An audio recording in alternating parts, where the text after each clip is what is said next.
Runaway slaves often took great risk when seeking freedom because they sometimes had to ask for help from strangers during their travels. Varying opinions on race made it difficult for fugitives to navigate their paths to freedom. In 1841, Dr. Eliezer Deming and Louis Falley, local businessmen, were reported to be the only citizens in Lafayette, Indiana, who dared to openly denounce the institution of slavery. According to 1840 census records, there were 54 free African American citizens living in Tippecanoe County, and by 1850, the number had reached 161. Some of those African American citizens were local leaders in the Underground Railroad, including a black family known as the Beatles. The Beatles lived in a secluded spot in the Tow Path area along the river and near the Wabash and Erie Canal, where freedom seekers were greeted with food and money as they traveled to Lafayette from Crawfordsville or Attica, Indiana. Many runaway slaves were also helped by the Quaker community in Shadeland, Indiana, who would take them into one of several stations in downtown Lafayette. Knowing that it was illegal to assist enslaved persons who sought freedom made it difficult for the network to operate. Violating the 1850 Fugitive Slave Act could lead to charges of treason. Lafayette's Underground Railroad system was unique, though, because it included a powerful judge and one daring sheriff who defied the law as they boldly endeavored with the African American community to shuttle freedom seekers to safety. One harrowing ordeal involved an angry mob of boatmen and ruffians who were determined to burn down the homes of Dr. Eliezer Deming and Louis Falley for their involvement in the abolitionist cause. The mob's first stop was at the home of Dr. Eliezer Deming, located on 6th Street, across from what is now the Trinity United Methodist Church.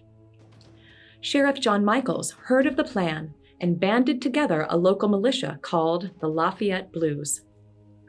As the sheriff and his band of men stood by, Dr. Deming made an impassioned and eloquent speech, and the crowd dispersed. The mob then descended upon the home of Louis Falley Sr., near 5th and South Streets. The mob came rushing on with oaths and threats, maddened with liquor and hate. However, the militia said the first man to tear a board from a fence would be shot down like a dog. I did not feel afraid at all, for I believed that what we had done was right and that God would protect us. While the mob was still raging, there came up the most violent thunder and lightning storm I ever saw. This, with the firmness of the militia, so frightened the mob, they went away without doing any damage. Despite the weather, members of the mob went to the lower part of the city near the river and drove scores of African Americans from their homes and into the streets. Many of the homes were burned, leaving the families in a vulnerable state. For 3 days and nights, the militiamen were armed and ready to defend the oppressed citizens. The displaced residents did not know where to go, since local families were too afraid to provide sanctuary for the beleaguered victims. Reverend Samuel Johnson of St. John's Episcopal Church offered to shelter the frightened parties in a row of sheds near the rear of his house. It was reported that not even the roughest of the mob would dare defy the Reverend, as he was highly respected in the city. 14 of the displaced African Americans found their way to the home of Lawrence Stockton on East Main Street near 11th. The frightened victims were given food and shelter until the danger had passed. General Tuttle was a prominent local businessman and black station master for Lafayette's Underground Railroad, and he had friends in high places, including the local sheriff, judge, and railroad superintendent. General Tuttle is known to have received fugitives from William Foster, the railroad superintendent. And then Tuttle would help them navigate their way northward. Tuttle did much more than help his enslaved brothers and sisters escape to freedom. He volunteered to fight in the Civil War for the cause of liberty for all African Americans, most of whom never had an opportunity to escape via the Underground Railroad. During the Civil War, General Tuttle was selected as the personal assistant and messenger for General Speed Fry, and afterward for General Wagner of the 15th Indiana Regiment. After the war, Tuttle continued to work for the advancement of civil rights for African Americans. He arranged meetings for widely known African Americans to speak on the steps of the courthouse. There was no better friend to the local Underground Railroad network than Martin Pierce. When he was sheriff, a Kentucky master sought 2 runaway slaves in Lafayette, who were expected to arrive there by riverboat. Pierce told the slaveholder that Lewis Falley, the deputy sheriff, would meet the party. Falley met the freedom seekers and then proceeded to send the fugitives by fast express into Canada. The slave's master became violently angered when he realized he had been outwitted and threatened terrible reprisals for the sheriff. Pierce was not intimidated and continued to defend his African American friends. On another occasion, Pierce took 2 fugitives into his home, a woman and her child, whom he found at the nearby town of Montmorency. A large reward was offered for their capture, and Southern officers came to Lafayette to search the community. When they found the subjects, Pierce dared anyone to lay hands on the woman and child, so the angry would-be captors returned to Dixie. Many freedom seekers who ventured through Lafayette were the secret guests of Judge Cyrus and Rebecca Gordon Ball at their home near 6th and Main Streets. There, the couple served as station masters on the Underground Railroad and concealed runaway slaves until they could be transferred out of town. The couple once hosted William Lloyd Garrison, a famous abolitionist who was well known throughout the country, who was there to give an anti-slavery speech. During the 1850s, Rebecca wrote 3 anti-slavery serials for newspapers in Lafayette and Philadelphia, and she boldly addressed political controversies through poetry.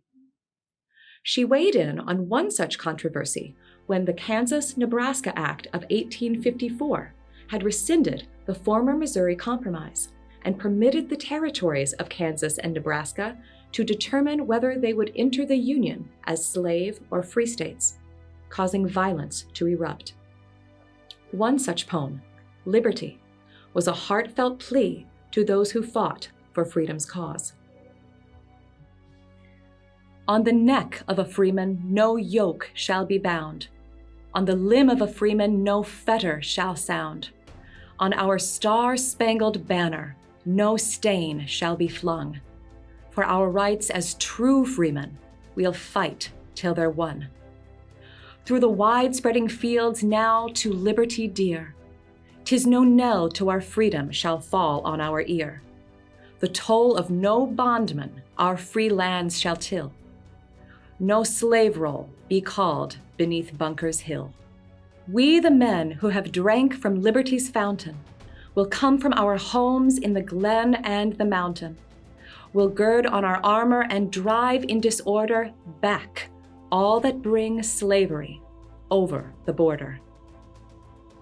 Dr. Luther Jewett, a local physician, played an important role in the local anti-slavery movement. An outspoken abolitionist, he was one of the area's most effective conductors. His home and medical office at 52 South 3rd Street was a well-known stop on the Underground Railroad.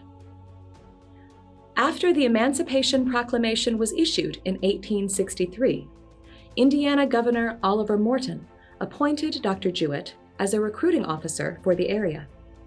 His role was to recruit colored troops to serve in the Corps d'Afrique, which later became part of the Union Army, known as the Indiana 28th Regiment. Dr. Jewett held a meeting at the historic AME Church in Lafayette for the purpose of recruiting Black soldiers. An acquaintance wrote in Jewett's obituary, "It was his pride in those early days of our slaveholding barbarism, when abolition was a stigma, to fund the Underground Railroad.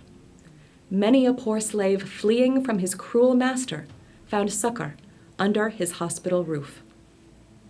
Frederick Douglass, former slave, activist, author, and public speaker, visited Lafayette twice, once in 1867 and again in 1880. His first visit was at the invitation of his friend and associate Martin Pierce, former Tippecanoe County Sheriff. The goal was to raise funds for the African American community to purchase the 1846 building and lot, which became known as the African Methodist Episcopalian Church. He opinioned, "From my earliest recollection, I date the entertainment of a deep conviction that slavery would not always be to hold me within its foul embrace. And in the darkest hours of my career in slavery, this living word of faith and spirit of hope departed not from me, but remained like ministering angels to cheer me through the gloom. This is slavery, the enemy of both the slave and the slaveholder." The role Frederick Douglass played in American history cannot be understated. He left his mark in Lafayette, as well as throughout the United States of America.